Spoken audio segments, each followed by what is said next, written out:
കഥയിലെ വർത്തമാനം എന്ന വിഷയത്തെ അധികരിച്ചുകൊണ്ട് കടത്തനാട് ലിറ്ററേച്ചർ ഫെസ്റ്റ് വേദിയിൽ എത്തിച്ചേർന്ന ഏറെ പ്രിയങ്കരനായ വടകരയുടെ പ്രിയപ്പെട്ട കഥാകാരൻ PK പാറക്കടവിന് കടത്തനാട് ലിറ്ററേച്ചർ ഫെസ്റ്റിൻ്റെ സ്വാഗതം ആശംസിക്കുന്നു. ഒപ്പം ഏറെ പ്രിയങ്കരനായ സാഹിത്യകാരൻ, എഴുത്തുകാരൻ ഡോക്ടർ ശശികുമാർ പൂർമേരിയെയും അതേപോലെ തന്നെ ഹബീബയെയും ഈ വേദിയിലേക്ക് സ്വാഗതം ചെയ്തുകൊള്ളുന്നു. സെഷൻ ആരംഭിക്കുന്നു. പ്രിയപ്പെട്ടവരെ, സ്നേഹം.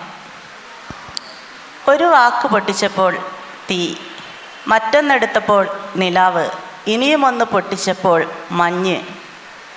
ഹാ ദൈവമേ, ഇതൊരു മിന്നൽ കഥയാണല്ലോ.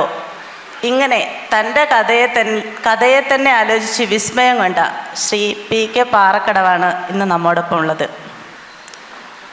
പണം പിശുക്കുന്നത് പോലെ വാക്കുകൾ പിശുക്കി ഉപയോഗിക്കണമെന്ന് നമ്മോട് പറഞ്ഞത് കുഞ്ഞുണ്ണി മാഷാണ്. ആ കുഞ്ഞുണ്ണി മാഷിൻ്റെ ആശയങ്ങളെ അതേപോലെ കഥകളിലേക്കെടുത്ത ശ്രീ PK പാറക്കടവ്. ഇദ്ദേഹത്തിൻ്റെ കാര്യത്തിൽ എന്നെ ഏറെ വിസ്മയിപ്പിച്ചത് ഇദ്ദേഹം ഒരു പത്രപ്രവർത്തകനാണെന്നുള്ളതാണ്. ഒരു മാധ്യമക്കാരൻ വാക്കുകളെ വളച്ചൊടിച്ച് നീട്ടിപ്പരത്തി ആളുകളെ ആകെ വെപ്രാളപ്പെടുത്തുന്ന ഒരു മാധ്യമപ്രവർത്തകൻ തൻ്റെ കഥകൾ ഒരു വരിയിലും 2 വരിയിലും ഒതുക്കിക്കൊണ്ട് എങ്ങനെ അത് തീർത്തെടുക്കുന്നു, എങ്ങനെ ഒരു കഥയുടെ വിസ്മയം തീർക്കുന്നു, വായനക്കാരെ വിസ്മയം കൊള്ളിക്കുന്നു എന്നുള്ളത് എപ്പോഴും എന്നെ അത്ഭുതപ്പെടുത്തിയിട്ടുണ്ട്. നമുക്ക് ശ്രവിക്കാം ശ്രീ PK പാറക്കടവിനെ. കഥയുടെ വർത്തമാനം. ഇന്ന് നമ്മളോടൊപ്പം PK പാറക്കടവാണ് ഉള്ളത് എന്നതുകൊണ്ട് ആ കഥയുടെ വർത്തമാനം എന്നത് കുറും കഥയുടെ വർത്തമാനം എന്ന് പറയുന്നതായിരിക്കും കുറച്ചുകൂടി ശരി എന്ന് തോന്നുന്നു. മഴവില്ലിന് ഇനി മുതൽ ഒറ്റ നിറം മതിയെന്ന് ആകാശത്തോട് രാജാവ്. ഇതൊരു കഥയാണ്. രണ്ടാമത്തത് മറ്റൊന്ന് പറയും, മുള്ളുകളോട് ഇത്രയേറെ അടുപ്പം പുലർത്തിയിട്ടും പൂക്കളെ നാം സ്നേഹിക്കാതിരിക്കുന്നില്ല. PKയോടുള്ള ഒരു തുടക്കം ചോദ്യം എന്ന രീതിയിൽ ഇങ്ങനെയുള്ള കുറും കഥകളിലേക്ക്, ഒരുപക്ഷെ PK പാറക്കടവിൻ്റെ ഭാഷയിൽ പറഞ്ഞാൽ മിന്നൽ കഥകളോട് ഒരടുപ്പമുണ്ടാവുകയും അതാണ് തൻ്റെ ഇടം എന്ന് തീരുമാനിക്കുകയും ചെയ്ത ഒരു പശ്ചാത്തലം ഒന്ന് പറഞ്ഞാൽ കൊള്ളാം. ശശികുമാറിൻ്റെ ചോദ്യത്തോട് പ്രതികരിക്കുക. ഈ വളരെ മുമ്പ് തന്നെ ചെറിയ കഥകൾ എഴുതി തുടങ്ങിയ ഒരാളാണ് ഞാൻ. ചെറുതിൽ ചെറുതായ കഥകൾ സാധാരണ ക്യാമ്പസിലൊക്കെ പോകുമ്പോൾ ചോദിക്കാറുണ്ട്, എന്തുകൊണ്ടാണ് നിങ്ങളുടെ കഥകൾ ഇങ്ങനെ ചെറുതായി പോകുന്നത് എന്ന്. ഞാൻ പറയാറ്, എൻ്റെ കഥകളിൽ രാസവളം ചേർക്കാത്തത് കൊണ്ടാണ് ആ കഥകൾ ഇങ്ങനെ ചെറുതായി പോകുന്നത് എന്നാണ്. എന്തുകൊണ്ട് ആണ് ഇങ്ങനെ എഴുതി തുടങ്ങിയത്, അല്ലെങ്കിൽ ഈ ഒരു മിന്നൽ കഥകൾ, ചെറിയ കഥകൾ തന്നെ ധാരാളമായി എഴുതിയത് എന്നാണ് ചോദിക്കുന്നത്. ഒരു പക്ഷേ ഏറ്റവും കൂടുതൽ ചെറിയ കഥകൾ എഴുതിയത് ഞാനായിരിക്കും. ഈ കഥകൾ പല ഭാഷകളിലും വിവർത്തനം ചെയ്ത് വന്നിട്ടുണ്ട്. എൻ്റെ ഫറൂഖ് കോളേജിൽ ഞാൻ പ്രീ-ഡിഗ്രിക്ക് പഠിക്കുന്ന ഒരു കാലം, അന്ന് എൻ്റെ ആദ്യത്തെ കഥ വിസ എന്ന പേരിൽ ചന്ദ്രിക ആഴ്ചപ്പതിപ്പിലായിരുന്നു എഴുതിയത്. വളരെ ഒരു 12 വരി കഥ. ഒരു മുസ്ലിം അന്തരീക്ഷത്തിൽ ഒരു വീട്ടിൽ ഒരാൾ മരിക്കുന്നു. എല്ലാവരും ഈ 60കളുടെ അവസാനം 70കളുടെ തുടക്കം 70കളിലൊക്കെ എല്ലാവരും ഗൾഫിൽ പോകുന്ന ഒരു കാലഘട്ടം. ഒരു വീട്ടിൽ നിന്ന് ഒരാളെങ്കിലും ഞങ്ങളുടെ നാട്ടിലൊക്കെ തീർച്ചയായും ഗൾഫിലുണ്ടാവും. അങ്ങനെയുള്ള ഒരു കാലത്ത് ഗൾഫിൻ്റെ പശ്ചാത്തലത്തിൽ ഒരു മുസ്ലിം അന്തരീക്ഷത്തിൽ എഴുതിയ കഥയാണ് വിസ. ഒരാൾ മരിക്കുന്നു. മരിച്ച വീട്ടിൽ ഖുർആനിൻ്റെ ഈണമുണ്ട്, ചന്ദനത്തിരിയുടെ ഗന്ധമുണ്ട്, പെർഫ്യൂമിൻ്റെ സുഗന്ധമുണ്ട്, റോത്ത്മേൻസിൻ്റെ പുകച്ചുരുളുകളുണ്ട്. അവിടെ കൂടിയിരിക്കുന്ന നാട്ടുകാർ രാഷ്ട്രീയം പറഞ്ഞിരിക്കുന്നുണ്ട്. അപ്പോൾ ഈ ഒരു പോസ്റ്റ്മാൻ കയറി വരികയാണ്. പോസ്റ്റ്മാൻ എന്ന് പറയുമ്പോൾ എൻ്റെ നാട്ടിലെ പോസ്റ്റ്മാൻ അച്യുതൻ ആയിരുന്നു. അയാളുടെ പേര് തന്നെയാണ് ഞാൻ കഥയിൽ ഉൾപ്പെടുത്തിയത്. അയാൾ വന്നപ്പോൾ മരിച്ചു കിടക്കുന്ന മയ്യത്തുകെട്ടിൽ നിന്നും ഇയാൾ ചാടി എഴുന്നേറ്റ് ചോദിക്കുന്നു, എൻ്റെ കഥ വന്നോ എന്ന്. എൻ്റെ തൊട്ടടുത്ത പ്രദേശമായ പാറക്കടവിൻ്റെ തൊട്ടടുത്ത പ്രദേശമായ കുറുവന്തേരി എന്നൊരു ഗ്രാമത്തിൻ്റെ പേരും ഞാൻ കഥയിൽ ചേർത്തിരുന്നു. നിഷ്കളങ്കമായ ഒരു കഥ. പക്ഷേ വിചാരിച്ചതുപോലെയല്ല, ആ കഥ വലിയ കൂളിളക്കമുണ്ടാക്കി. ഇന്ന് നമ്മൾക്ക് വിശ്വസിക്കാൻ കഴിയാത്ത തരത്തിൽ ഒരു കഥയുടെ പേരിൽ ഒരു നാട്ടിൽ ഒരു പ്രതിഷേധ യോഗം ചേരുന്നു. കഥ എഴുതിയ എന്നോട് വാറക്കടവങ്ങാടിയിൽ നിന്ന്, നീയാണോ കഥ എഴുതിയത്, എന്തുകൊണ്ട് ഞങ്ങളെ അപമാനിച്ചൊരു കഥ എഴുതി എന്ന് ചോദിക്കുന്നു. അങ്ങനെ ആകെ ബഹളമായി. ഒരു കഥക്കപ്പുറവും വലിയൊരു പ്രശ്നമായി തീർന്നു. പക്ഷെ എൻ്റെ കൂടെയും ചില സുഹൃത്തുക്കളും കുടുംബങ്ങളും ഒക്കെ ഉറച്ചു നിന്നതുകൊണ്ട് വലിയ ഒരു പ്രോബ്ലമാകാതെ ആ ആ കേസ് അങ്ങനെ തന്നെ തീർന്നു. പക്ഷേ ഈ ഒരു ചെറിയ കഥ ഇത്ര വലിയ കോളിളക്കം ഉണ്ടാക്കിയപ്പോൾ, അതുപോലെ തന്നെ ഒരു നാടിനെയാകെ ഇളക്കി മറിച്ചപ്പോൾ, എൻ്റെ കുട്ടിയായിരുന്ന എൻ്റെ അബോധ മനസ്സിൽ ആരോ കുറിച്ചിട്ടിട്ടുണ്ടാകണം, ചെറിയ കഥ തന്നെയാണ് വലിയ കഥ. അതുകൊണ്ടായിരിക്കണം ഞാൻ നിരന്തരമായി ഈ ചെറിയ കുറുങ്കഥകൾ, മിന്നൽ കഥകൾ എഴുതിക്കൊണ്ടിരിക്കുന്നത് എന്നാണ് എനിക്ക് തോന്നുന്നത്. വലിയ കഥകളും വലിയ നോവലുകളും എഴുതിയ പല എഴുത്തുകാരും ഇതുപോലെ ചെറിയ കുറുങ്കഥകൾ എഴുതിയിട്ടുണ്ട്. ഞാൻ എൻ്റെ ചോദ്യത്തിലേക്ക് വരുന്നതിന് മുമ്പ് നേരത്തെ ഇവിടെ സജയ് പുനത്തിൽ കുഞ്ഞബ്ദുള്ളയെക്കുറിച്ച് പറഞ്ഞു. അദ്ദേഹത്തിൻ്റെ ഒരു കുറുങ്കഥയുണ്ട്. കല്യാണിക്കുട്ടിയുടെ മുല എന്നാണ് കഥയുടെ പേര്. ആ കഥ ഇങ്ങനെയാണ്. കല്യാണിക്കുട്ടിക്ക് സുന്ദരങ്ങളായ 2 മുലകളുണ്ടായിരുന്നു. അതായിരുന്നു അവളുടെ പ്രേമത്തിൻ്റെ ആധാരം. ഇരുണ്ട കോണിപ്പടി ഇറങ്ങി വരുമ്പോഴായിരുന്നു ആദ്യമായി ഒരാൾ അതിൽ സ്പർശിച്ചത്. പിന്നീട് ബന്ധുക്കളും സഹപാഠികളും അധ്യാപകരും സാഹിത്യകാരന്മാരും രാഷ്ട്രീയക്കാരും, കൂട്ടത്തിൽ അവളുടെ ഭർത്താവും.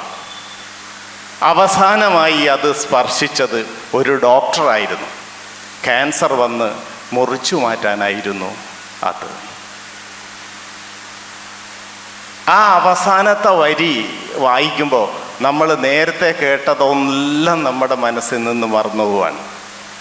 പാറക്കടവിനോടുള്ള എൻ്റെ ചോദ്യം ഇതാണ്: ഈ നീണ്ട കഥ എഴുതുന്നതാണോ, അല്ലെങ്കിൽ ഒരു വലിയ നോവൽ എഴുതുന്നതാണോ, അല്ല ഇതുപോലെ ഒരു കുറും കഥ എഴുതുന്നതാണോ ഏറ്റവും വലിയ ടാസ്ക് എന്നതാണ്? നേരത്തെ പറഞ്ഞതുപോലെ കുഞ്ഞബ്ദുള്ള അതിമനോഹരമായ ചെറിയ കഥകൾ എഴുതിയിട്ടുണ്ട്. പുനത്തിൽ കുഞ്ഞബ്ദുള്ളയുടെ മിനിക്കഥകൾ എന്ന പേരിൽ ഒരു പുസ്തകം തന്നെയുണ്ട്. OV വിജയൻ ബാലബോധിനി എന്ന പേരിൽ OV വിജയൻ്റെ ഒരു സമാഹാരമുണ്ട് ചെറിയ കഥകളുടെ. അങ്ങനെ മലയാളത്തിലെ ലബ്ധപ്രതിഷ്ഠരായ എഴുത്തുകാരൊക്കെ ചെറിയ കഥകൾ എഴുതിയിട്ടുണ്ട്. ഈ കുരുന്നെടുത്ത് കോമൂട്ടിയൊക്കെ എഴുതിയ TRൻ്റെ ഒരു കഥയുണ്ട്. ഞാൻ നിനക്ക് നൽകിയത് പുരുഷത്വം, നീ എനിക്ക് നൽകിയത് സ്ത്രീത്വം, നാം നമ്മുടെ മക്കൾക്ക് നൽകുന്നതോ നപുംസകത്വം. ഇത്രയാണ് കഥ. ഇനി ചോദ്യത്തിലേക്ക് വരാം. എന്നെ സംബന്ധിച്ചിടത്തോളം ചെറിയ കഥ എഴുതുന്നതാണ് ഏറ്റവും പ്രയാസമേറിയ ഒന്ന് എന്ന് ഞാൻ വിശ്വസിക്കുന്നു. ഞാൻ റേഡിയോവിനൊക്കെ വേണ്ടിയിട്ട് 10 മിനിറ്റ് 15 മിനിറ്റൊക്കെ ധാരാളം കഥകൾ എഴുതി കൊടുത്തിട്ടുണ്ട്. പക്ഷെ അതൊന്നും ഞാൻ എൻ്റെ ഒറ്റ പുസ്തകത്തിനും ഞാനത് ഉൾപ്പെടുത്തിയിട്ടില്ല. അതേസമയം തന്നെ ഒരു ചെറിയ കഥ എഴുതാൻ വലിയ കഥ എഴുതുന്നതിനേക്കാൾ കൂടുതൽ സമയവും ഈ മനസ്സിലിട്ട് കൂടുതൽ അത് കവിത എഴുതുന്ന നിങ്ങൾക്കറിയാം അതിൻ്റെ പ്രയാസം. ഒരു വാക്കിന് വേണ്ടി ഒരു അർദ്ധരാത്രിക്ക് ശേഷം പോലും ചിലപ്പോൾ ഒരു വാക്ക് നമ്മെ തൊട്ട് ഉണർത്തും, അല്ലെ നമ്മളെ വീഴുമ്പോൾ മനസ്സിൽ വരുമ്പോൾ ഉണ്ടാവുന്ന ഒരു സന്തോഷം. അങ്ങനെ എഴുതി മനസ്സിൽ തന്നെ അത് എഡിറ്റ് ചെയ്ത് വീണ്ടും മാറ്റി അതിൻ്റെ ഒരു എഡിറ്റിങ്ങൊക്കെ ഉണ്ടാക്കി ഈ കടലാസിലേക്ക് വാർന്നു വീഴുമ്പോൾ വലിയ എഡിറ്റിംഗ് ഒന്നും വേണ്ടി വരില്ല. അതുകൊണ്ട് എന്നെ സംബന്ധിച്ചിടത്തോളം പ്രയാസമേറിയ ഒന്നാണ് ചെറിയ കഥ എഴുത്ത് എന്ന് പറയാം. എഴുതുന്നതിൽ മാത്രമല്ല, വായനക്കാരനും എനിക്ക് തോന്നുന്നത് ഏറ്റവും പ്രയാസം ചെറിയ കഥ വായിച്ച് ആസ്വദിക്കുന്നതാണ് എന്നതാണ്. ഇപ്പോൾ പറക്കടവ് ഇവരെ ഉദ്ധരിച്ചൊരു കഥയുണ്ടല്ലോ, ഞാൻ ഏറ്റവും ആദ്യമായി വായിച്ച കുറുങ്കഥയാണ് ഇപ്പോൾ പറക്കടവോട് പറഞ്ഞ്. അച്ഛനിൽ നിന്ന് ഞാൻ ഏറ്റുവാങ്ങിയത് പുരുഷത്വം, അമ്മ എനിക്ക് സമ്മാനിച്ചത് സ്ത്രീത്വം, ഞാൻ എൻ്റെ മക്കൾക്ക് നൽകിയത് നപുംസകത്വം. ആ വാക്കിന് ഇപ്പം ചെറിയ ലിംഗ പ്രശ്നങ്ങളുണ്ട്, ഇപ്പം അത് ഉപയോഗിക്കാൻ പറ്റുമോ എന്നുള്ളത് മറ്റൊരു വിഷയം. ഏതായാലും ആ കാലഘട്ടത്തിൽ ഇവിടെ ഇതുമായി ബന്ധപ്പെട്ട്, കാരണം ഈ ഗദ്യ കവിതകളൊക്കെ പോപ്പുലറായി വരുന്ന ഒരു കാലത്താണ് ഈ കഥയും ഉണ്ടാവുന്നത്.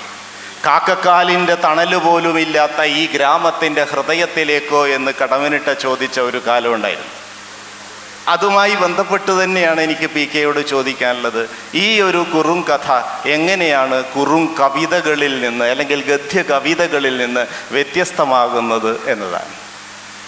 എന്നെ സംബന്ധിച്ചിടത്തോളം ഇതിനെ കഥ, കുറുങ്കഥ എന്ന് വിളിക്കാമെങ്കിലും ഇതൊരു പ്രത്യേക ഒരു സാഹിത്യ രൂപം തന്നെയാണ് എന്ന് ഞാൻ പറയും. ഇപ്പോഴ് മലയാളത്തിൽ അതിനെ മിന്നൽ കഥ എന്ന് ഞാൻ വിളിക്കുന്നുണ്ട്.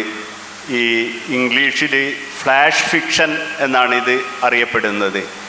അത് ഒരു പ്രത്യേക സാഹിത്യ രൂപമാണ്, സ്റ്റോറിയോ പോയട്രിയോ അല്ലാത്ത ഒന്ന്.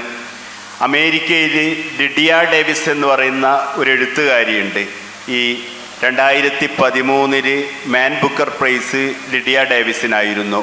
അവരുടെ കഥകൾ ഒറ്റ വരിയാണ്, ഏറി വന്നാൽ ഒരു പാരഗ്രാഫ്. അങ്ങനെ നിരവധി എഴുത്തുകാർ ഫ്ലാഷ് ഫിക്ഷൻ എഴുതുന്ന എഴുത്തുകാരുണ്ട്. ഇതിനെ കഥയോ കവിതയോ അല്ലാത്ത മറ്റെന്തോ ഒന്ന് എന്ന് നമ്മൾക്ക് വേണമെങ്കിൽ വിളിക്കാം. പക്ഷേ ഞാനിതിനെ ഈ മലയാളത്തിൽ കുറുങ്കഥ, നമ്മുടെ ആദ്യം തന്നെ പത്രാധിപന്മാർ പേരിട്ട് വഷളാക്കിയൊരു പേരുണ്ടായിരുന്നു മിനിക്കഥ എന്ന്. ഇതിൻ്റെ ഗൗരവം ചോർത്തിക്കളയുന്ന ഒന്ന്. അതിൻ്റെ ഒരു തുടർച്ചയായി മിന്നൽ കഥ എന്നൊക്കെ വരുന്നുണ്ടെങ്കിലും ഇതൊരു പ്രത്യേക ഒരു സാഹിത്യ രൂപം തന്നെയാണ്.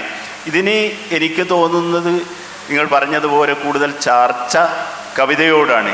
കവിതയോടടുത്ത് നിൽക്കുന്ന എന്നാൽ കവിതയല്ലാത്ത ഒരു സാഹിത്യരൂപം. നിങ്ങൾ ഓർക്കുന്നുണ്ടോ എന്ന് ഞാൻ അറിയില്ല, വളരെ വളരെ വർഷങ്ങൾക്ക് മുമ്പ് ചെറിയാൻ മാതൃഭൂമി ആഴ്ചപ്പതിപ്പിൽ ഇങ്ങനെ ചില ചെറിയ നമ്മളെ തുളച്ചു കയറുന്ന ചില 3-4 വരികളുള്ള രചനകൾ എഴുതിയിരുന്നു.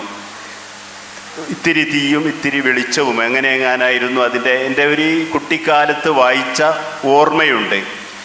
ഇത് ഏതായിരുന്നാലും ഒരു പുതിയ സാഹിത്യ രൂപം തന്നെയാണ്. ഇന്ന് ലോകത്ത് മുഴുവൻ എല്ലാ രാജ്യങ്ങളിലും ഉള്ള എഴുത്തുകാർ ഇങ്ങനെ എഴുതുന്നുണ്ട്. ജപ്പാനിൽ യസുനാരി കവബാത്ത, വളരെ പ്രശസ്തനായ എഴുത്തുകാരൻ, കവബാത്തയുടെ ഒരു സമാഹാരമുണ്ട്, പാം സ്റ്റോറീസ്, കൈപ്പത്തി കഥകൾ എന്ന പേരിൽ. വളരെ ചെറിയ സമാഹാരമാണ് ഇത്. കഥയോ കവിതയോ അല്ലാത്ത ജീവിതത്തോടടുത്ത് നിൽക്കുന്ന, അകംവെന്ത് നമ്മൾ എഴുതുന്ന ഒരു പുതിയ രൂപ കൈക്കൊള്ളുന്ന ഒരു സാഹിത്യ രൂപമാണ് എന്ന് പറയാം. തീർച്ചയായും വായനക്കാരെ മറ്റൊരു ലോകത്തേക്ക്, ചിന്തയുടെ ലോകത്തേക്ക് പ്രവേശിപ്പിക്കുമ്പോഴാണ് ഒരു സർഗാത്മകത സൃഷ്ടി, അതിൻ്റെ ജന്മം സഫലമാകുന്നത് എന്ന് പറയാം. ഇപ്പോൾ കവിതയെക്കുറിച്ച് പറഞ്ഞപ്പം തന്നെ ഭാരതീയ സൗന്ദര്യശാസ്ത്ര പഴയ ചിന്താധാരകൾ എന്നൊക്കെ പറയുന്നത് എന്തും കവിതയായിരുന്നു. കരിങ്കല്ലിൽ എഴുതിയ കവിതയാണ് ശില്പങ്ങൾ എന്നവർ പറഞ്ഞിട്ടുണ്ട്. ചായങ്ങളെ കൊണ്ട് ചിട്ടപ്പെടുത്തിയ കവിതയാണ് ചിത്രങ്ങൾ. അതുപോലെ ഈ കഥകളെയും നമുക്ക് വേണമെങ്കിൽ അങ്ങനെ തന്നെ കാണാവുന്നതാണ് എന്നുള്ളതാണ് എനിക്ക് തോന്നുന്നത്. അപ്പോൾ ഇനി അടുത്ത ഒന്ന്, ഏറ്റവും പ്രയാസപ്പെട്ട ഏത് മേഖല കൈകാര്യം ചെയ്യാനാണെന്നുള്ളത്. ഇപ്പോൾ ഇവിടെ നേരത്തെ ഞാൻ വായിച്ച രാജാവിൻ്റെ കൽപ്പനയാണ് ആകാശത്തിന് ഒരു നിറം മതി എന്ന്. അത് ഒരു പക്ഷേ ഞാൻ വായിച്ചെടുക്കുന്നത് പോലെ ആവില്ല മറ്റൊരാൾ വായിച്ചെടുക്കുന്നത്. ഒരു പക്ഷേ PK ഉദ്ദേശിച്ചതും ആയിരിക്കണം എന്നില്ല വായനക്കാരനെടുക്കുന്നത്. അപ്പോഴാണല്ലോ ഒരു സർഗാത്മക സൃഷ്ടി ഏറ്റവും മികച്ചതായി മാറുന്നത്. ഇതിലെ ഏത് വിഷയമേഖലകൾ എടുക്കുമ്പോഴാണ് ഏറ്റവും കൂടുതൽ പ്രയാസം അനുഭവിച്ചതെന്നല്ല? ഇത് ഒരു രാഷ്ട്രീയ കഥയാണ് എന്ന് തന്നെ പറയാം. രാഷ്ട്രീയമെന്ന് പറയുമ്പോൾ കക്ഷി രാഷ്ട്രീയത്തിനതീതമായ ഒരു രാഷ്ട്രീയവുമുണ്ട്. മഴവില്ലിന് ഒരു നിറം മതി എന്ന് കൽപ്പിക്കുന്ന രാജാവുള്ളൊരു രാജ്യത്ത്, ഭരണാധികാരിയുള്ള ഒരു രാജ്യത്താണ് നമ്മൾ ജീവിക്കുന്നത്. 100 പൂക്കൾ വിരിയട്ടെ എന്ന് നമ്മൾ പറയുമ്പോഴും എല്ലാ പൂക്കളും ഒരേ നിറത്തിൽ തന്നെ ഒരേ ചെടിയിൽ വിരിയണമെന്ന് ഉള്ളിൽ ശാഠ്യം പിടിക്കുന്നവരാണ് ഇത് പറഞ്ഞുകൊണ്ടിരിക്കുന്നതും. അങ്ങനെയുള്ളൊരു കാലത്ത് ചില കഥകൾ, രാഷ്ട്രീയ കഥകൾ എഴുതേണ്ടി വരും. ഹിറ്റ്ലർ ഒരു സസ്യബുക്കാണ് എന്നുള്ളത് അടക്കം ഒരുപാട് രാഷ്ട്രീയ കഥകൾ ഞാൻ എഴുതിയിട്ടുണ്ട്. കാരണം ഇന്ത്യയിൽ ജീവിക്കുന്ന ഒരാൾക്ക് ചോദ്യങ്ങൾ ചോദിച്ചാൽ, നീതികേടിനെതിരെ ചോദ്യങ്ങൾ ചോദിച്ചാൽ ബുൾഡോസർ ഉപയോഗിച്ച് നമ്മുടെ വീടുകൾ നീക്കം ചെയ്യുന്ന ഒരു രാഷ്ട്രീയ പശ്ചാത്തലത്തിൽ ഒരു എഴുത്തുകാരന് ഇങ്ങനെയുള്ള കഥകൾ എഴുതേണ്ടി വരും. അതേസമയം തന്നെ പരിസ്ഥിതി കഥകളുണ്ട്, സ്ത്രീപക്ഷ രചനകളുണ്ട്, ഫിലോസഫിക്കലായുള്ള കഥകളുണ്ട്. അതിൻ്റെ കൂട്ടത്തിൽ ധാരാളമായി ഇത്തരം ഈ രാഷ്ട്രീയമായി വ്യാഖ്യാനിക്കാവുന്ന കഥകളുമുണ്ട്. നേരത്തെ പറഞ്ഞതുപോലെ ഒരു പുസ്തകം ഒരാൾ വായിക്കുന്നതല്ല, അദ്ദേഹം പറഞ്ഞത് ശരിയാണ്. വേറൊരാൾ വായിക്കുമ്പോൾ ഇത് ഓരോരുത്തരുടെ മനസ്സിലാണ് ഈ കഥകൾ ഈ എന്താണ് എന്നുള്ള ഒരു രൂപം ഉണ്ടാകുന്നത്. ആ ഹിറ്റ്ലർ ഒരു സസ്യബുക്കാണ് എന്നതിൻ്റെ ഏറ്റവും അവസാന വരിയാണ് എനിക്ക് തോന്നുന്നത് ഏറ്റവും വലിയ. കാരണം അദ്ദേഹത്തിൻ്റെ വിഭവങ്ങളിൽ ഒരു ജൂതൻ്റെ മാംസം വറുത്തു വെച്ചിട്ടുണ്ടായിരുന്നു എന്ന് പറയുന്നിടത്താണ് അതിൻ്റെ ഒരു രാഷ്ട്രീയം എനിക്ക് തോന്നുന്നത്. ആ കഥ ഒന്ന് വായിച്ചാൽ കുറച്ചുകൂടി നന്നാവും. ഹിറ്റ്ലർ ഒരു സസ്യബുക്കാണ്. ഹിറ്റ്ലറുടെ മുന്നിലെ ഇലയിൽ തുമ്പപ്പൂ ചോറ്, എരിശ്ശേരി, കാളൻ, അവിയൽ, ഓലൻ, തോരൻ, പുളിയിഞ്ചി. ഇലയുടെ മൂലയിൽ ഒരു ജൂതനെ പൊരിച്ചു വെച്ചത് ആരും കണ്ടില്ല. എന്തൊരു രാഷ്ട്രീയം! ഇവിടെ പറഞ്ഞ കൃത്യമായ ഒരു രാഷ്ട്രീയം. ഒരു എഴുത്തുകാരനൊരു രാഷ്ട്രീയം ഉണ്ടാവണം. അത് കക്ഷി രാഷ്ട്രീയമല്ല, മറിച്ച് മാനവപക്ഷത്ത് നിന്നുകൊണ്ടുള്ള എവിടെയൊക്കെയാണോ മനുഷ്യന് ഭീഷണി സൃഷ്ടിച്ചു കൊണ്ടിരിക്കുന്നത് അതിനെതിരെ ശബ്ദിക്കാനുള്ള ഒരു ത്രാണി ഒരു എഴുത്തുകാരനുണ്ടാവണം എന്നതിൻ്റെ തെളിവാണ് ഞാൻ ഈ പറഞ്ഞ 2 കഥകളും ഇപ്പോൾ വായിച്ച കഥകളും. ഇനി ഹബീബക്ക് എന്തെങ്കിലും ചോദിക്കാനുണ്ടെങ്കിൽ. ഇപ്പം കനമുള്ള രചനകളാണ് ഇപ്പം നിലനിന്ന് വരുന്നത്. ആ സമയത്ത് ഈ കുറുങ്കഥകൾ എങ്ങനെ ആസ്വാദകരെ ഇത്രമേൽ ആസ്വാദകർക്ക് താല്പര്യമുള്ള ഒരു രീതിയിൽ എഴുതാൻ കഴിയുന്നു? തീർച്ചയായും എനിക്ക് തോന്നുന്നത് ഈ കലാ സൃഷ്ടി, ഈ മിന്നൽ കഥകൾ എന്ന് പറയുന്നത് ഈ കാലഘട്ടത്തിൻ്റെ ഒരു കലാരൂപമാണ് എന്ന് ഞാൻ വിശ്വസിക്കുന്നു. നമ്മൾ എത്ര ടെക്നോളജിയെ കുറ്റം പറഞ്ഞാലും ടെക്നോളജിയിൽ നിന്ന് മാറി നിൽക്കാൻ നമ്മൾക്ക് ഇന്ന് കഴിയുകയില്ല. ഇൻസ്റ്റയുടെ, ഫേസ്ബുക്കിൻ്റെ ഒക്കെ സോഷ്യൽ മീഡിയയുടെ കാലത്ത് ഇത്തരം രചനകൾ നിമിഷങ്ങൾ കൊണ്ട് തന്നെ ലക്ഷക്കണക്കിന് ആൾക്കാരിലെത്തുന്നു എന്നുള്ളത് ഈ ഒരു ചെറിയ രചനയുടെ ഒരു സവിശേഷതയാണ്. പിന്നെ ക്യാമ്പസുകളിൽ ഏറ്റവും കൂടുതൽ വായിക്കപ്പെടുന്നതായും ഞാൻ പല കോളേജുകളിലും പോകാറുണ്ട്. എനിക്ക് തോന്നാറുണ്ട് ഈ ഇത്തരം ചെറിയ രചനകളാണ്. വലിയ രചനകൾ മോശമായതുകൊണ്ടല്ല, വലിയ മഹത്തായ ക്ലാസിക് കൃതികൾ നമ്മൾക്കുണ്ട്. പക്ഷേ ഈ തിരക്ക് പിടിച്ച ലോകത്ത് വളരെ ഒരു ലിഫ്റ്റിന് കാത്തു നിൽക്കുമ്പോൾ നിങ്ങൾ ഒരു ട്രെയിൻ വരാൻ കാത്തു നിൽക്കുമ്പോൾ, അല്ല നിങ്ങൾ യാത്ര ചെയ്യുമ്പോൾ ഏത് പേജിൽ നിന്നും ഒരു കഥ വായിക്കാം എന്നുള്ളൊരു സൗകര്യം ഇത്തരം രചനകൾക്കുണ്ട് എന്നുള്ളത് ഒരു സത്യമാണ്. മാത്രമല്ല, ഇത് ഈ വായിക്കാൻ മാത്രമുള്ളതല്ല. ഇപ്പോഴേ ഈ കേൾക്കുന്ന ഒരു കാലഘട്ടത്തിൽ ഏറ്റവും കൂടുതൽ ഈ വിഷ്വലായും നമ്മൾക്ക് അവതരിപ്പിക്കുക, വീഡിയോകളിലൂടെ അവതരിപ്പിക്കുക, ഈ കഥകൾ ചിത്രരൂപങ്ങളായി എഴുതി നിങ്ങളുടെ സ്വീകരണ മുറിയിൽ ഒരു അതിഥിയെ പ്രവേശിക്കുമ്പോൾ അവനെ സ്വാഗതം ചെയ്യാനായി കഥകൾ പ്രദർശിപ്പിക്കാം. അങ്ങനെയുള്ള പല സവിശേഷതകളും ഈ പണ്ട് സാധാരണ നീണ്ട കഥകൾക്കില്ലാത്ത തരത്തിലുള്ള ഈ സ്വീകാര്യത ഈ ചെറിയ കഥകൾക്കുണ്ട് എന്നാണ് സത്യം. ഇതിലിടക്കൊന്ന് ഈ പെട്ടെന്ന് വായിച്ചു തീർക്കാമെങ്കിലും അത് വായിച്ച കാര്യം ഉള്ളിൽ കുറേ സമയം നിർത്തിയാൽ മാത്രമേ ആ കഥയുടെ ആസ്വാദനം സാധ്യമാവുകയുള്ളൂ എന്നുള്ളതാണ്. എനിക്ക് തോന്നുന്ന ഒരു നീണ്ട കഥ ഒറ്റ വായനക്ക് വായിച്ചു തീർക്കാം. പക്ഷേ ഈ കഥ അങ്ങനെ വായിക്കാൻ പറ്റുന്നതല്ല. അത് തൻ്റെ ഉള്ളിൽ കിടന്ന് കുറച്ചുകൂടി അത് മാറി അപ്പോഴാണ് ഒരു പക്ഷേ അതിൻ്റെ ഒരു ആസ്വാദ്യത പൂർണ്ണമാകുന്നത് എന്ന് തോന്നുന്നു. തീർച്ചയായും ശശികുമാർ പറഞ്ഞത് ശരിയാണ്. കാരണം ഇത് അവസാനിക്കുന്നത് ഒരു കഥാകൃത്ത് എഴുതുന്നതിനേക്കാൾ കൂടുതൽ വായനക്കാരുടെ മനസ്സിലാണ് ഇത് പൂരിപ്പിക്കപ്പെടുന്നത്. വായനക്കാരൻ്റെ മനസ്സിൽ ഇത് പേറിക്കൊണ്ട് പോകുമ്പോഴാണ് ഈ കഥ വിജയിക്കുന്നത്. അതിന് ഇന്നത്തെ സവിശേഷ സാഹചര്യങ്ങളോട് പൊരുത്തങ്ങളുണ്ട് എന്ന് കാണുമ്പോഴാണ് ഇത് ഇന്നത്തെ ഇന്ത്യൻ അവസ്ഥയാണല്ലോ എന്നൊരു തോന്നലുണ്ടാകുന്നത്. ആ നിലക്കൊക്കെ വായനക്കാരൻ്റെ മനസ്സിൽ വെച്ച് പൂരിപ്പിക്കേണ്ട ഒന്നാണിത്. ഈ ചോദ്യം കേട്ടപ്പോൾ എനിക്ക് വന്നത് സാറിൻ്റെ പുതിയ കഥയായ വേരുകളുടെ ചോര, അതിലുള്ള ഒരു കഥയാണ്. എന്താണെന്ന് വെച്ചാൽ, എഴുത്തുകാരൻ കടൽക്കരയിലിരുന്ന് ഇനി എഴുതാനിരിക്കുന്ന രചനകളെക്കുറിച്ചും വായിച്ചുകൊണ്ടിരിക്കുന്ന പുസ്തകങ്ങളെക്കുറിച്ചും ആലോചിച്ചിരിക്കുമ്പോൾ ഒരു തിര വന്ന് കാലിൽ മുട്ടി ചോദിച്ചു, എത്ര ആഴമുണ്ട് നിനക്ക്? ആ ആഴങ്ങളെക്കുറിച്ച് അറിയാൻ നമുക്കൊക്കെ എന്നും നമ്മൾ ആഴങ്ങളെക്കുറിച്ചാണ് ചിന്തിക്കുന്നത്. ആ ചിന്തയിലേക്ക് ഇട്ടുകൊണ്ട് DC ബുക്സ് പ്രസിദ്ധീകരിച്ച പുതിയ കഥാസമാഹാരമായ വേരുകളുടെ ചുവരയിലുള്ള ഒരു കഥ വെച്ചാണ് ഹബീബ ഇവിടെ പറഞ്ഞത്. ഇത് തിരവന്ന് എഴുത്തുകാരനോട് ചോദിക്കുകയാണ്, എത്ര ആഴമുണ്ട് നിനക്ക് എന്ന്.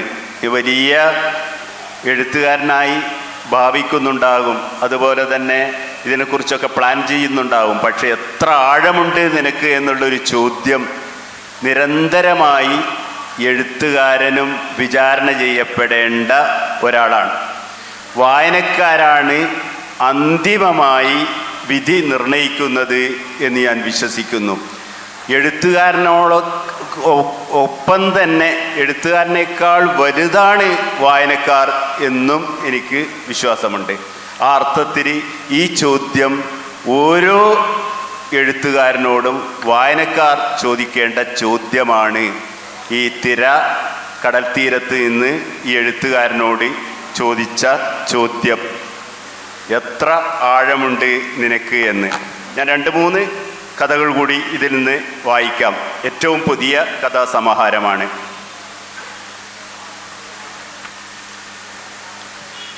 കാലം. ജനലിനരികെ ഒരു മഴത്തുള്ളി വന്ന് പറഞ്ഞു, ഞാനാണ് പ്രളയം.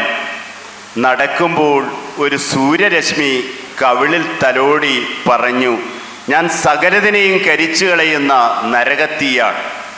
കാലിനടിയിൽ ചതഞ്ഞരയുമ്പോൾ ഒരു ഉറുമ്പ് പറഞ്ഞു, പുനർജനിച്ച് ഒരു പുലിയായി കാട്ടാനയായി ഞാൻ വീട്ടിലേക്ക് കയറി വരും. കാഴ്ചപ്പാട്. കൊടുമുടിയിൽ കൊടിനാട്ടി ഇറങ്ങുന്നേരം അയാളോട് പർവ്വതം പറഞ്ഞു, നീ ഒന്നും കീഴടക്കിയിട്ടില്ല. ഏത് ഉയരത്തിലെത്തുന്നതും താഴെ ഇറങ്ങാൻ തന്നെയാണ്. ഏത് ഉയരത്തിലെത്തുന്നതും താഴെ ഇറങ്ങാൻ തന്നെയാണ്.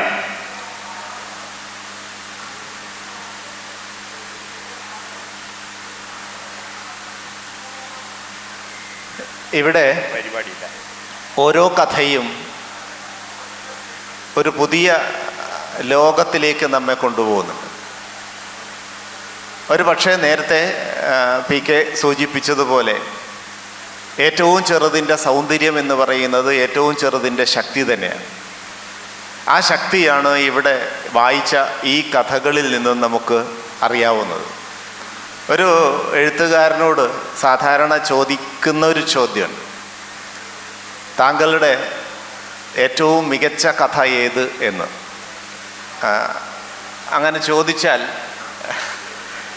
എന്താണ് പി കെയുടെ മറുപടി എന്ന് എനിക്കറിയില്ല. അത് കഴിഞ്ഞ് അതിനോട് യോജിച്ചോ വിയോജിച്ചുകൊണ്ടോ പിന്നീട് ഞാൻ പറയാം. എനിക്ക് എല്ലാ കഥകളും ഇഷ്ടമാണ്, ഞാൻ എഴുതിയ എല്ലാ കഥകളും. പിന്നെ ഈ ചെറിയ കഥകൾക്ക് പുറമെ ചെറിയ 2 നോവലുകളും ഞാൻ എഴുതിയിട്ടുണ്ട്. മീസാൻ കല്ലുകളുടെ കാവൽ, ഇടിമിന്നലുകളുടെ പ്രണയം. അത് പറഞ്ഞതുപോലെ സാധാരണ ഒരു നോവലിൻ്റെ ഈ നമ്മൾ സങ്കല്പിക്കുന്ന അതിൻ്റെ എല്ലാ ഇതിന്ന് തകിടം മറിച്ചുകൊണ്ട് വളരെ ചെറുതായി, വളരെ ചെറിയ അധ്യായങ്ങളിലൂടെ ഓരോ അധ്യായവും ഓരോ കഥയായി വായിക്കാൻ പറ്റുന്ന തരത്തിലുള്ള നോവലാണ് ഈ 2 പറഞ്ഞതും. അതിൽ ഇടിമിന്നലുകളുടെ പ്രണയം ഫലസ്തീൻ പശ്ചാത്തലത്തിൽ ഫലസ്തീൻ്റെ പോരാട്ടവും പ്രണയവും പ്രമേയമാക്കി എഴുതിയ നോവലാണ്. അത് ഈ വായനക്കാർ ഹൃദയപൂർവ്വം സ്വീകരിച്ച പുസ്തകമാണ്. 5-6 എഡിഷൻ കഴിഞ്ഞു. എനിക്ക് തോന്നുന്നത് വായനക്കാരിൽ കൂടുതലെത്തിയത് ഒരു പക്ഷേ അതായിരിക്കും.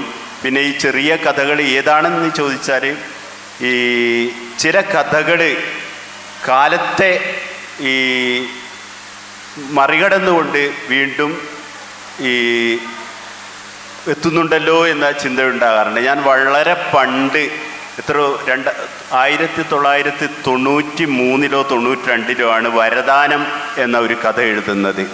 ഒരു കാലടി വെച്ച വാതിൽപ്പാളി തുറന്നു നോക്കിയപ്പോൾ അയാൾ തന്നെ കടലാസ് നീട്ടി അയാൾ പറഞ്ഞു, നിങ്ങൾ ശ്വസിച്ച വായുവിൻ്റെ ബില്ല്. ഇത് എത്രയോ വർഷങ്ങൾക്ക് മുമ്പ് എഴുതിയ കഥയാണ്. ഒരു 10-26 വർഷങ്ങൾക്ക് മുമ്പ്. അതിനും മുമ്പ് പുസ്തകത്തിൽ വരുന്നതിന് മുമ്പ് കേരള കൗമുദി വീക്കെൻഡിൽ വന്ന കഥയായിരുന്നു. പക്ഷെ ഈ കഥ കഴിഞ്ഞ് ഒക്കെ എത്രയോ കാലം കഴിഞ്ഞിട്ടാണ് ഡൽഹിയിൽ നമ്മുടെ ഓക്സിജന് വലിയ പ്രശ്നം വരുന്നത്. അതും കഴിഞ്ഞ് എത്രയോ വർഷം കഴിഞ്ഞിട്ടാണ് കോവിഡിൽ മനുഷ്യർ ഈ ശ്വസിക്കാൻ ഈ പ്രശ്നങ്ങളൊക്കെ വരുന്നത്. അങ്ങനെ ഈ കഥ വീണ്ടും വീണ്ടും പല തവണ വായനക്കാരിലെത്തിയ അവസ്ഥയുണ്ടായിട്ടുണ്ട്. എഴുത്തുകാർ കാലത്തിൻ്റെ പ്രവാചകരാണ് എന്നാണ് പറയുക. മുൻകൂട്ടി കാണാനുള്ള കഴിവുകൾ. ലോകത്തിലെ പല എഴുത്തുകാരുടെയും ഭാവനകളാണ് പിന്നീട് യാഥാർത്ഥ്യമായത് എന്നുള്ളതാണ്.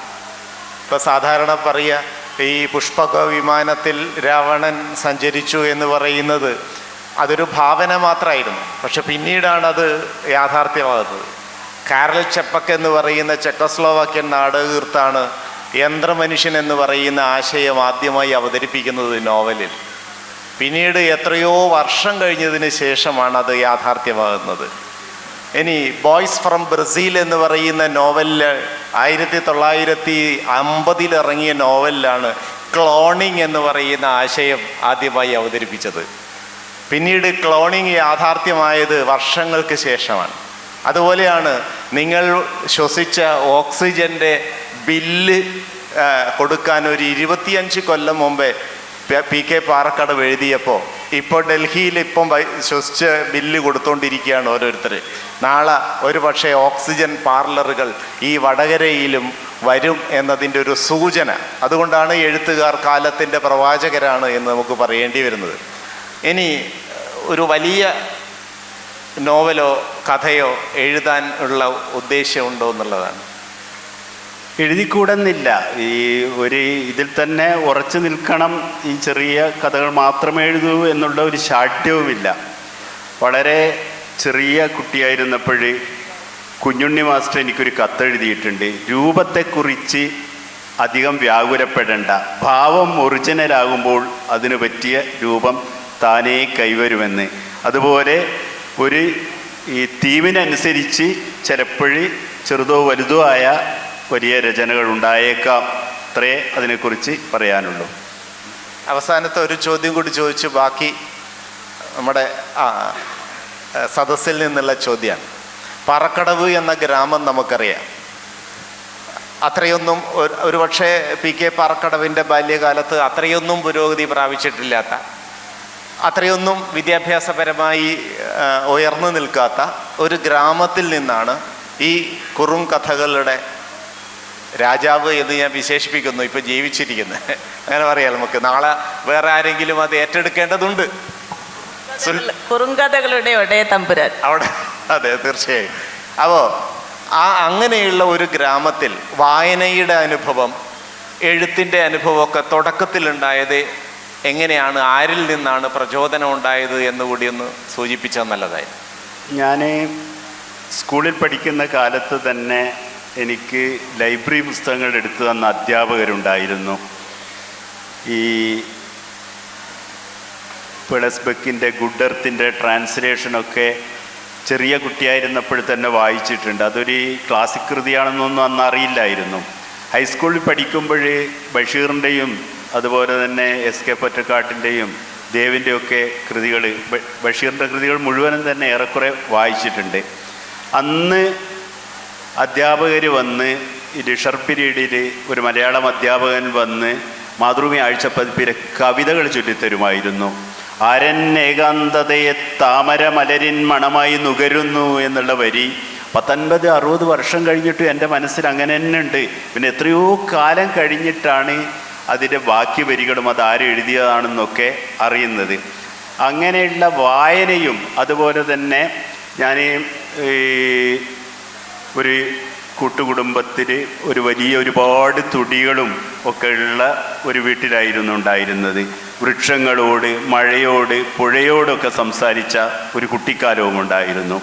അതും ഈ വായനയും ഈ ഒക്കെ കൂടിച്ചേർന്നതായിരിക്കണം ഒരു എഴുത്തുകാരൻ എന്ന നിലയിൽ പിന്നീട് വരാനുള്ള കാരണം.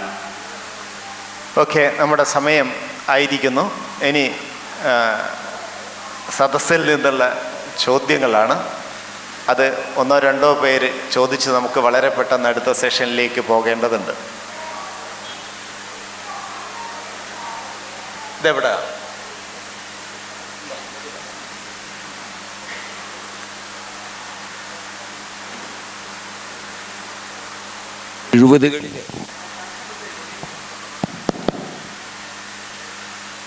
എഴുപതുകളിൽ സ്കൂളിൽ പഠിക്കുമ്പോൾ ഈ മഹാകാവ്യങ്ങളെല്ലാം പഠിക്കാനുണ്ട്. ഇത് കണ്ടിങ്ങനെ പരിഭ്രമിച്ചിരിക്കുമ്പോഴാണ് ജാപ്പാനിൽ കുറുകവിതകൾ എന്ന് പറയുന്ന ചെറു കവിതകൾ 1-2 വരികളിലൊക്കെ തീരുന്ന കവിതകളുണ്ട് എന്ന് ചിലവർ പറഞ്ഞറിയുന്നു. ഇതേ സമയത്താണ് ചെറിയാൻ കെ ചെറിയാൻ എന്ന് പറയുന്ന ഒരു മലയാളി, അദ്ദേഹം അന്ന് വിദേശത്തായിരുന്നു എന്നാണ് എൻ്റെ അന്വേഷണത്തിൽ അന്ന് അറിഞ്ഞത്. അദ്ദേഹത്തിൻ്റെ ചെറു കവിതകൾ വരാൻ തുടങ്ങി.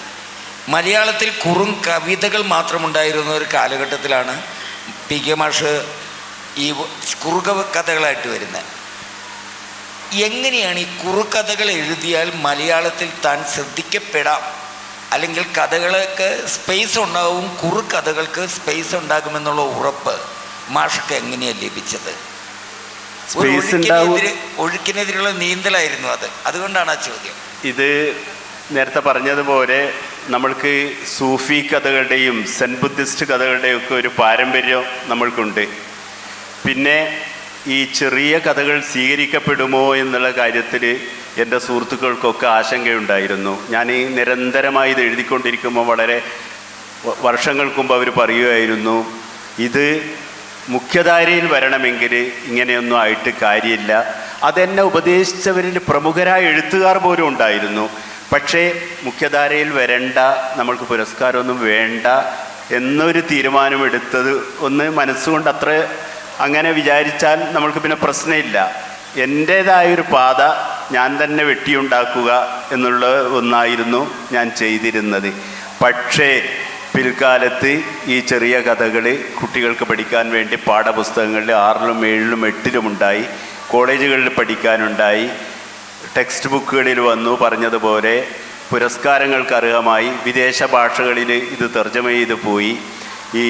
ഇപ്പോഴേറ്റവും പുതുതായി കഴിഞ്ഞ ആഴ്ച എൻ്റെ DC ബുക്സ് പ്രസിദ്ധീകരിച്ച കടലിൻ്റെ ദാഹം എന്ന് പറയുന്ന പുസ്തകത്തിന് കുവൈത്തിൽ വെച്ചിട്ട് അതിൻ്റെ ഒരു അറബി ട്രാൻസ്ലേഷൻ ഇറങ്ങിയിട്ടുണ്ട്. കഴിഞ്ഞ 2015 തന്നെ തൃഷ്ണ പാസക് എന്ന് പറയുന്ന ബംഗാളിലെ പ്രശസ്തയായ എഴുത്തുകാരി എൻ്റെ തിരഞ്ഞെടുത്ത കഥകൾ ബംഗാളിയിലേക്ക് വിവർത്തനം ചെയ്തിട്ടുണ്ട്. അപ്പോൾ ഇതിന് സ്വീകാര്യത ഉണ്ടായി വന്നു എന്നുള്ളതാണ് ഇത്. കാരണം ഞാൻ നേരത്തെ പറഞ്ഞതുപോലെ ഇതൊരു കാലത്തിൻ്റെ, എൻ്റെ ഇതല്ല, ഇതൊരു കാലത്തിൻ്റെ ഒരു കലാസൃഷ്ടിയായി മാറി എന്നുള്ളത് കൊണ്ടാണ് ഈ രചന ഇന്ന് സ്വീകരിക്കപ്പെടുന്നുണ്ട്. നമ്മുടെ ഈ പത്രമാധ്യമങ്ങൾ, ഓണവിശേഷാൽ പ്രതികളിലൊക്കെ ഈ ചെറിയ കഥകൾക്ക് ഇടമുണ്ട്. ഞാൻ മാത്രമല്ല, ഒരുപാട് പേര് ഇന്ന് സീരിയസായി നല്ല കഥകൾ എഴുതുന്ന, ചെറിയ കഥകൾ എഴുതുന്നവരുണ്ട്. പ്രത്യേകിച്ചും പുതിയ തലമുറയെക്കുറിച്ച് എനിക്ക് വലിയ പ്രതീക്ഷയുണ്ട്. അവർക്ക് ഒരുപാട് കഴിവുകളുള്ളവരാണ് പുതിയ തലമുറ. അവരൊക്കെ നിരന്തരമായി നല്ല രചനകൾ നടത്തി വരുന്നുണ്ട്. നമുക്ക് അവസാനിപ്പിക്കാൻ തോന്നുന്നു. ഒരു എഴുത്തുകാരൻ്റെ ഏറ്റവും മികച്ച കഥ എഴുതാനിരിക്കുന്നതാണ്. അതുകൊണ്ട് ഏറ്റവും മികച്ച കഥയ്ക്ക് വേണ്ടി നമുക്ക് കാത്തിരിക്കാം. ബാലചന്ദ്രൻ ചുള്ളിക്കാട് പറഞ്ഞതുപോലെ, പറയപ്പെടാത്തൊരു വാക്കിനെ പോലെ അർത്ഥപൂർണനായി, കാലത്രയങ്ങൾക്കതീതനായി എന്ന് പറഞ്ഞതുപോലെ എഴുതാൻ ഇരിക്കുന്ന കഥയ്ക്ക് വേണ്ടി അത് നമുക്ക് വീണ്ടും പ്രതീക്ഷിക്കാം എന്ന് മാത്രം പറഞ്ഞുകൊണ്ട് ഈ സെഷൻ ഇവിടെ അവസാനിപ്പിക്കും. കഥയിലെ വർത്തമാനം സെഷന് നന്ദി അറിയിക്കുന്നതിന് വേണ്ടി സഫേർ പുതിയോട്ടിലിനെ സ്നേഹപൂർവ്വം ക്ഷണിക്കുകയാണ്. കഥയിലെ വർത്തമാനം എന്ന വിഷയത്തെ ആസ്പദമാക്കി സംസാരിച്ച ബഹുമാനപ്പെട്ട PK പാറക്കടവ്, ശശികുമാർ പൊറമേരി, ഹബീബ എന്നിവർക്ക് കടത്തനാട് ട്രസ്റ്റിൻ്റെ അഗാധമായ നന്ദി അറിയിക്കുന്നു. പ്രിയ ശ്രോതാക്കൾക്കും നന്ദി, നമസ്കാരം.